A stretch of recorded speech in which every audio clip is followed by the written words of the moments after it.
Bismillahirrahmanirrahim. Assalamu alaikum students.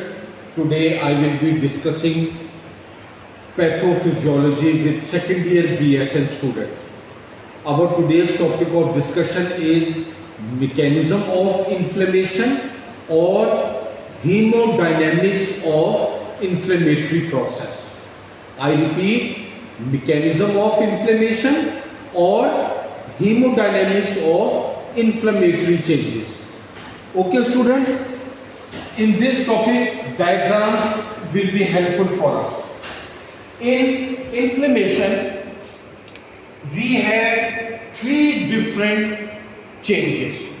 Number one, first of all, there is increased vascular permeability. Increased vascular permeability. It means that in inflammatory process, blood flow is increased in the blood vessels. Number two, change, recruitment and emigration of leukocytes. It means that at the site of tissue injury, there is deposition of white blood cells. White blood cells gathered at the site of tissue injury, which is the site of inflammation. And third change is phagocytosis. Now we will clear these mechanics with the help of diagram. Now you can share this mobile with me. Now students, this is the diagram. First of all, whenever any external stimulus causes injury, three types of changes takes place in the body.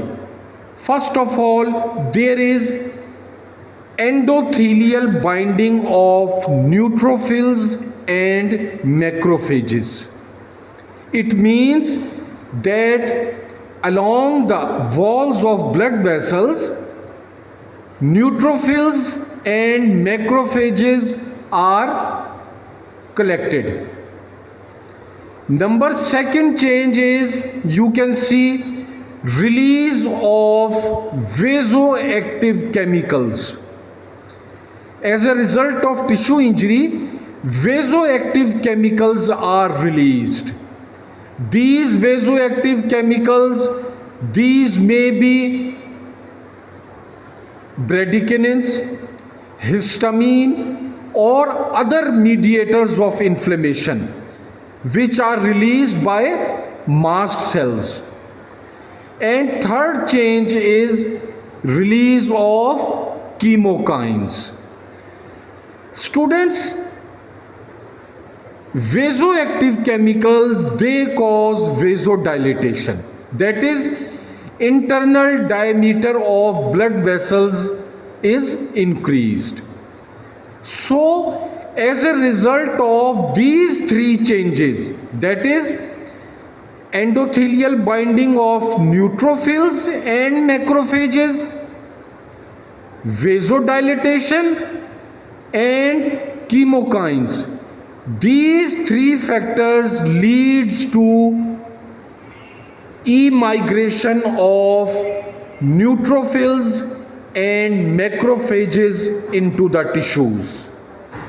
Means neutrophils and macrophages, they are accumulated into the tissues, and at the end there is the process of phagocytosis, which is engulfment of the antigen. So, to repeat with this diagram, injury causes endothelial binding of neutrophils and macrophages, vasoactive chemicals, which leads to vasodilation, and chemokines. All these, they cause accumulation of neutrophils and macrophages, which leads to phagocytosis. Now students, we move towards the hemodynamics of changes or signs of inflammation.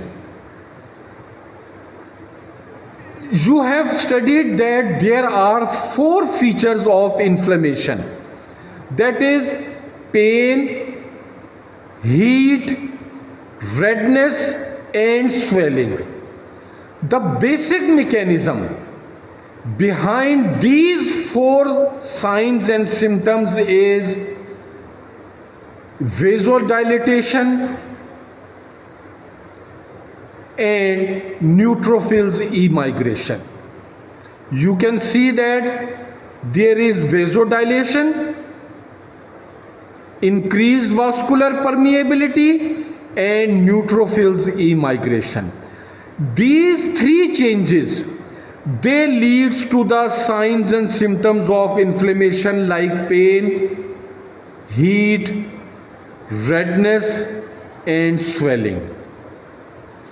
And these all changes, they are because of release of vasoactive and chemotactic factors. What are those vasoactive and chemotactic factors? Students, they are also called mediators of inflammation. These mediators of inflammation, they are mostly histamine, prostaglandins, leukotrienes and oxygen-free radicals like hydrogen peroxide, nitric oxide and oxygen-free radicals. So this was brief about hemodynamics and mechanism of inflammation. Thank you students. Allah Hafiz.